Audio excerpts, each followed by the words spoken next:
Live from downtown Detroit, Local 4 News at 6 starts now. A local high school is trying out some new technology aimed at making students think twice about lighting up e-cigarettes. If you have a child in high school, chances are they or someone they know is using these. Yeah, and many of those students confirmed it, and that's according to the most recent National Youth Tobacco Survey. 2.14 million American high school students reported using e-cigarettes. That's more than 14% of all high schoolers, excuse me. And among those who use e-cigarettes, more than a quarter said they vape every day. It is not just about the nicotine hit. 85% of youth e-cigarette users opt for the flavored varieties, with fruit flavors the most popular, followed by candy or sweeter flavors. Yeah, and vaping is, of course, not allowed in schools, but it's not as obvious to spot as traditional cigarette smoking, of course. Megan Woods is live in Berkeley, where they think they have a solution to this. Megan. That's right. We all know about smoke detectors and carbon monoxide detectors, and the principal here at Berkeley High School say the sensor they plan on installing is very similar to that, but it focuses more on vapors, and they plan to install 20 of them in the bathrooms. They announced it to families earlier this week.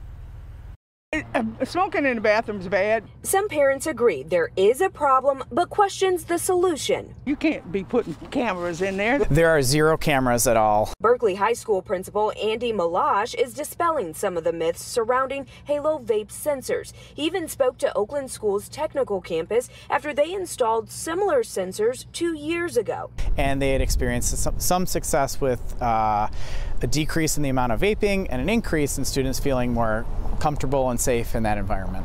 Vapors from an e-cigarette or any other device trips the sensor's silent alarm to notify school staff. Absolutely, that's a good idea for them to have vaping detectors, because why do you think so? It's not good for their health. But then, what happens next? Are they going to get in trouble? Like, what's the consequences if they find out that it's a yes? So it really depends on the situation, and I think with stuff like this, you got to take every situation individually. The school board approved the sensors and they've already been purchased. The high school is now just waiting for a date to install them. Back to you. So, Megan, did they say what the consequences would be if students are found vaping in the bathrooms? Well, you heard from the principal, who was saying it's case by case, but he went on to say it could go anywhere from a meeting with parents and the students to in-school suspension, out-of-school suspension. It all depends on the code of conduct. Yeah. Okay, Megan, we appreciate it. Tonight, C.S. Mott Children's Hospital sounding the alarm, saying they are 100% full due to this record surge we're seeing in respiratory illnesses in children. That's, of course, especially RSV. And that is leading to pediatric bed shortages, longer wait times in the emergency room, and forcing the hospital to cancel some elective surgeries. Dr. Frank McGeorge is here with a closer look at this very, very concerning situation, Doc.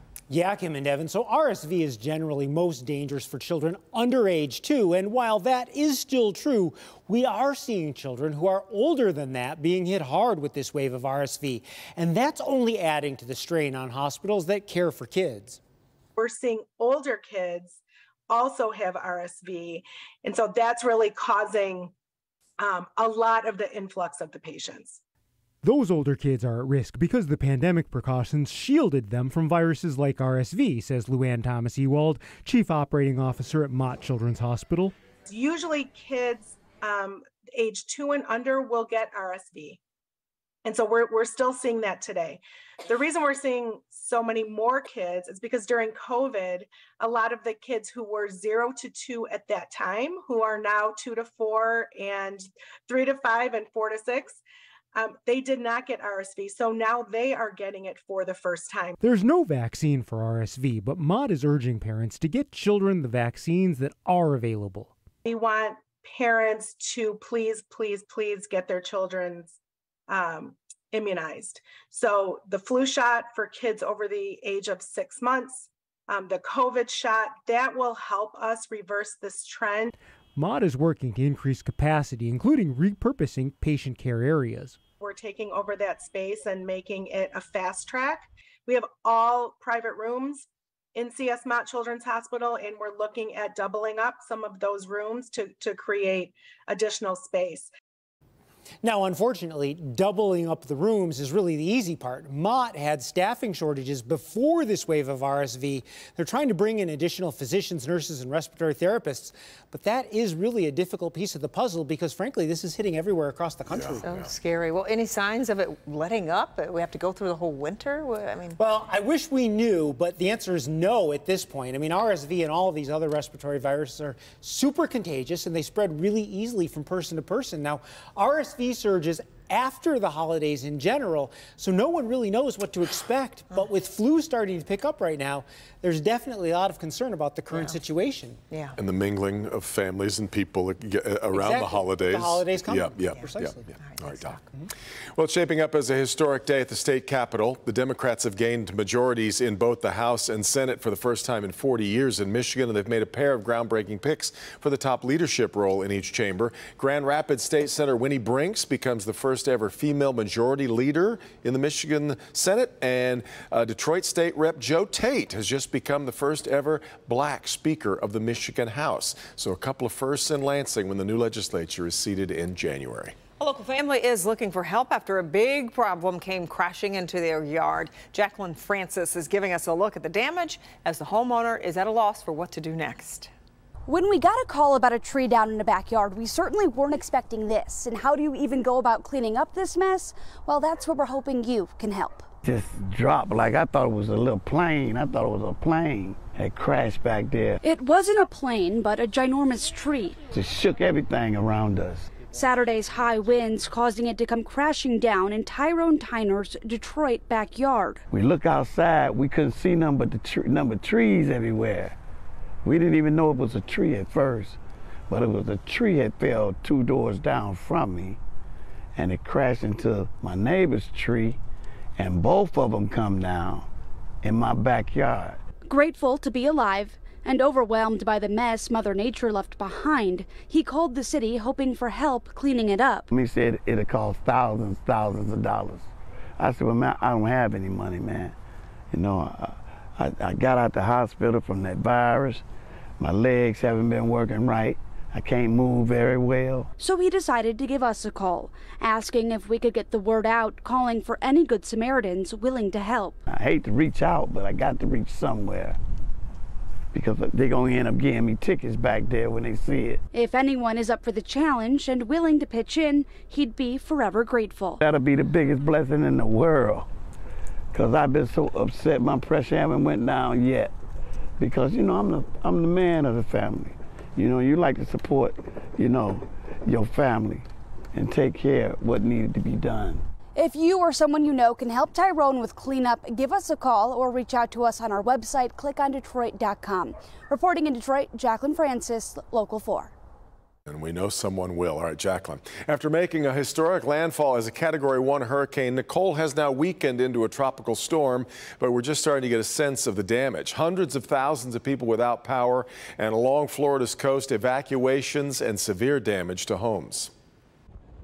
And the waves just keep on coming. Nicole is on the move. After becoming the first hurricane to make U.S. landfall in November in nearly 40 years, the storm system is weakening as it moves north. Dangerous beach conditions will continue along the East Coast as a result of elevated tides. The threat of severe weather now stretching across at least 3 states, Florida, Georgia, and South Carolina, bracing for possible tornadoes, destructive wind, and rain embedded within Nicole's outer bands. As South Carolina begins to see the effects as the streets in Charleston begin to flood. A coastal flood warning shall remain into effect as seas are expected to remain 2 to 3 feet above normal levels. Back in Florida, the damage is widespread. Homes and buildings are collapsing into the ocean, triggering evacuations. Hundreds of thousands of people are without power, flights are canceled, schools shut down. And in Lauderdale by the sea, this portion of a pier partially collapsed. There's still some wind and rain happening out there. There's really no reason to be out there.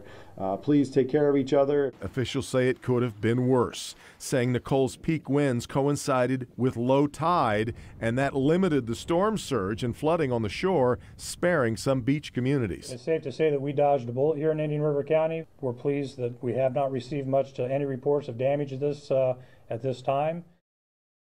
We've talked about how unusual our weather has been for November. Well, look at this. We don't talk about hurricanes in November usually. Yeah.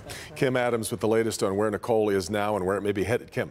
Well, right now it is hitting the panhandle of Florida, but because winds extend out 175 miles from the center, it's affecting everywhere from Charlotte down to Miami, with some of those feeder bands battering the coast of Georgia and also Jacksonville. And still the East Coast not completely out of the woods yet. There's still some high winds there, but this is where we're watching. It is in the panhandle right now, Tallahassee, Gainesville. It's weakening, but it's still a tropical storm. Although look at the eye wall. The eye wall was always big. It was a 50-mile wide eye wall, not really as tightly defined as other hurricanes we see, but it's starting to fall apart. So I suspect within the next several hours it will weaken into a tropical depression. Feeling the effects in Fort Myers and Port Charlotte. This is exactly where Hurricane Ian made landfall. Now they're on the outer edge of it, but certainly nothing that they need after going through Hurricane Ian not that long ago. Again, it extends all the way up into parts of the Carolinas. Once it starts to move over land, it's just over water right now, but it's not going to strengthen. It doesn't have enough time, but it is going to quickly move up the coast and actually affect our weather here in Metro Detroit. It will bring us a little rain on the backside of it for the east side of the metro area. 66 right now at Metro Airport, 66 at City Airport. Say goodbye to those temperatures. Tomorrow we'll get into the upper 50s to low 60s, but that's it. By the weekend, we're talking about highs only in the 40s and even the upper 30s. I'll have that forecast in just a few minutes. Kim, thank you. Still ahead, battling back against high prices at the grocery store. Here's Hank.